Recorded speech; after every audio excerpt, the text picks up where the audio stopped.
నాన్న ఇప్పుడు కూడా దగ్గర తీసుకోలేదు. నా 6 ఏళ్ల వయసులో అమ్మ మళ్ళీ ప్రెగ్నెంట్ అయింది. అమ్మని మళ్ళీ అబ్బాయి పుట్టాలి అని ఫోర్స్ చేస్తూ ఉన్నారు నాన్న నాన్నమ్మ.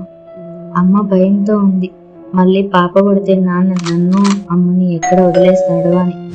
అప్పుడు నాకు తెలియలేదు అమ్మ ఎందుకంత భయపడుతుంది, నాన్న ఎందుకు తిడుతున్నాడు అని.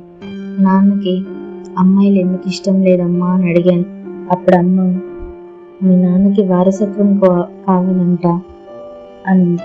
వారసత్వం అంటే ఏంటమ్మా అంటే, నాన్న తర్వాత ఇంట్లో అందరినీ బాగా చూసుకోవాలి, నెక్స్ట్ జనరేషన్కి మన ఫ్యామిలీ ఉండాలి, నాన్న పేరు నిలబెట్టాలి, మన కష్టాలన్నీ తీర్చాలి అని చెప్పారు. అప్పట్లో నాకు అది అర్థం కాలేదు, కానీ నేను నాన్న పేరు నిలబెడతా అని అన్నాను అమ్మతో.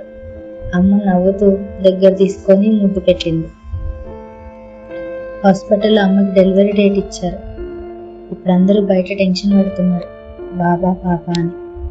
మీరేమనుకుంటున్నారో కామెంట్ చేయండి. Bye guys.